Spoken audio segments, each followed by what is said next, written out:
বর্তমানে বাংলাদেশের সব ইঞ্জিনিয়ারদের মধ্যে সিভিল ইঞ্জিনিয়ারদের সরকারি চাকরির কর্মক্ষেত্র অনেক। বাংলাদেশে তো সরকারি চাকরি সোনার হরিণ, সবাই চায় শুধু সরকারি চাকরি করতেই। আজ 26টি সিভিল ইঞ্জিনিয়ারদের সরকারি চাকরির কর্মক্ষেত্রের নাম বলবো। এগুলো ছাড়াও আরও অনেক কর্মক্ষেত্র রয়েছে, তাই বেশি দেরি না করে ভিডিওটি শুরু করা যাক। 1. গণপূর্ত অধিদপ্তর PWD। 2. সড়ক ও জনপথ অধিদপ্তর। 3. সেচ অধিদপ্তর। 4. জনস্বাস্থ্য প্রকৌশল অধিদপ্তর। 5. বাংলাদেশ পানি উন্নয়ন বোর্ড। 6. বিদ্যুৎ উন্নয়ন বোর্ড। 7. ঢাকা ওয়াসা। 8. House building finance corporation. 9. স্থানীয় সরকার প্রকৌশল অধিদপ্তর LGDD।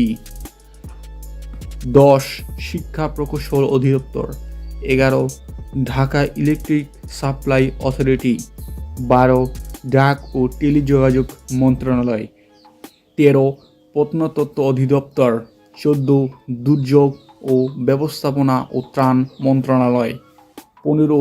পল্লী উন্নয়ন ও সমবায় অধিদপ্তর। 16. বাংলাদেশ শিল্পা কারিগরি সহায়তা কেন্দ্র বিটা। 17. বাংলাদেশ ক্ষুদ্র ও কুটির শিল্প কর্পোরেশন। 18. বাংলাদেশ জরিপ অধিদপ্তর সার্ভে অব বাংলাদেশ। 19. প্রতিরক্ষা মন্ত্রণালয়। 20. পরিবেশ ও বন মন্ত্রণালয়। সিভিল ইঞ্জিনিয়ারদের স্বায়ত্তশাসিত সরকারি কর্মক্ষেত্রসমূহ: 1. Titas gas company limited. 2. Jalabad gas company limited. 3. রাজধানী উন্নয়ন কর্তৃপক্ষ। 4. Dhaka electric supply company limited DESCO, যাকে ডেস্কো বলে। Northern electricity supply company limited NESCO.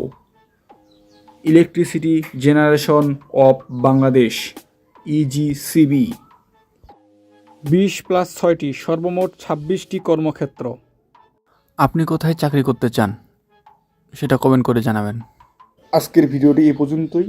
আপনাকে ভিডিওটি সম্পূর্ণ দেখার জন্য ধন্যবাদ, এবং যদি ভিডিওটি ভালো লাগে তাহলে ভিডিওটি লাইক করবেন এবং চ্যানেলটিকে সাবস্ক্রাইব করে রাখবেন, যাতে পরবর্তী ভিডিও সবার আগে আপনার কাছে পৌঁছায়।